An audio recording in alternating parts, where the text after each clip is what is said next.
আসসালামু আলাইকুম, সবাই কেমন আছেন? আশা করি ভালো আছেন, আমরাও ভালো আছি। কোথায় যাচ্ছি, কি করছি, চলেন দেখে আসি। শেষ পর্যন্ত দেখতে থাকেন, লাস্টে টুইস্ট আছে। গন্তব্যস্থানে যাওয়ার জন্য ট্যাক্সি নিয়ে এলাম। ট্যাক্সিতে উঠেই ট্যাক্সিলাম আমার সাথে পরিচয় নিলাম। ট্যাক্সিলাম হলো মালদ্বীপিয়ান। চায়না ফ্রেন্ডশিপ ব্রিজে উঠে গেলাম। ব্রিজে উঠেই দেখলাম ব্রিজের সৌন্দর্য অপরূপ, তাই ক্যামেরা দেখতে দেখতে চলে আসলাম এয়ারপোর্টের কাছাকাছি।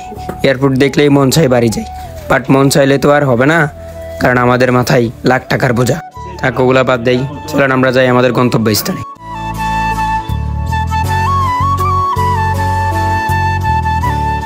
দেখতে দেখতে চলে আসলাম সমুদ্র পার। অপূর্ব সৌন্দর্যে ঘেরা এই মালদ্বীপ, যা আপনি কখনোই না আসলে বুঝতে পারবেন না। সমুদ্র দেখে আমার বন্ধুরা পায়তারা শুরু করলো ছবি তোলার জন্য।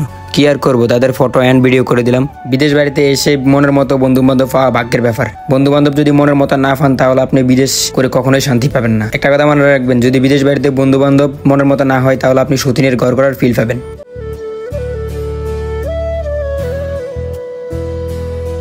তারপর বিদ্যুৎ হঠাৎ বলে উঠলো, ভাই চলেন সেন্ট্রাল পার্ক থেকে ঘুরে আসি। কিন্তু আমি বললাম সেন্ট্রাল পার্ক যাওয়ার দরকার নেই, ওখানে কি এমন আছে। কিন্তু তারা তো নাছার বান্দা, যাবে মানে যাবেই, কি আর করা। চলেন দেখে আসি কেমন সেই সেন্ট্রাল পার্ক। যাওয়ার পথে পথে বিদ্যুৎ এবং রাহাত দুজনেই পায়তারা শুরু করলো। শয়তানি আর শয়তানি, তাদের শয়তানি আর কে দেখে। একসাথে বন্ধু বান্ধব থাকবে, কিন্তু শয়তানি ফাইজলামি হবে না, এটা তো হবে না। শয়তানের শয়তানি তো কখনোই থামে না। কাছ থেকে ফুল নিয়ে তার মাথায় বুঝে দিল বিদ্যুৎ। অসম্ভব সুন্দর লাগতেছে তাকে। তারা হাঁটতে হাঁটতেও পোজ দেয়, এক একজনের এক এক ধরনের পোজ, সব সেলিব্রিটি। সবাই মিলে উড়াদুরা হাঁটতেছে, বাট কোথা থেকে কোথা যাচ্ছি কিছুই বুঝতে পারতেছি না। হঠাৎ রাহাত ভাই সেন্ট্রাল পার্কের লোকেশন বাহির করলো এবং লোকেশন অনুযায়ী আমরা চলে গেলাম সেন্ট্রাল পার্ক। কিন্তু সেন্ট্রাল পার্ক যাওয়ার আগেই রাহাত ভাইয়ের একটা কাজ পড়ে গেল। এক বড় ভাইয়ের সাথে দেখা করবে, অ্যান্ড বড় ভাইয়ের সাথে দেখা করতে চলে গেলাম রামিন হাউস হলো মালে। দেন বড় ভাইয়ের সাথে দেখা করলাম এবং কথাবার্তা বলে আমরা চললাম আমাদের সেই গন্তব্য সেন্ট্রাল পার্কে। মার্কেট হয়ে সোজা যাচ্ছি, বাট আমাদের গন্তব্য খুঁজে পাচ্ছি না। অবশেষে চলে আসলাম আমাদের সেই সেন্ট্রাল পার্ক। সেন্ট্রাল পার্কে এসেই রাহাত ভাইয়ের পোজ পাস দেওয়া শুরু হলো। অপূর্ব সৌন্দর্যে এই ঘেরা এই সেন্ট্রাল পার্ক।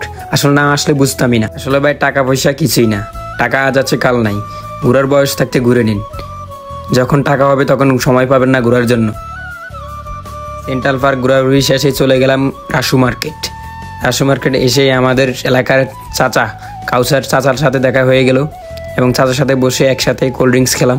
দেন চলে গেলাম কাউসার কাকার দোকানে। কাউসার কাকার দোকানে এসেই আমাদের এলাকার মহিনের সাথে দেখা হয়ে গেল। মহিনের সাথে একসাথে কফি টফি খেয়ে চলে গেলাম টিকিট কাউন্টারে টিকিট কাটার জন্য। দেন আমাদের বড় ভাই রাহাত আমাদের জন্য 4খানা টিকিট কেটে নিল আমাদের গন্তব্যস্থানে মালে সিটিতে যাওয়ার জন্য। আজকের ভিডিওটি এই পর্যন্ত।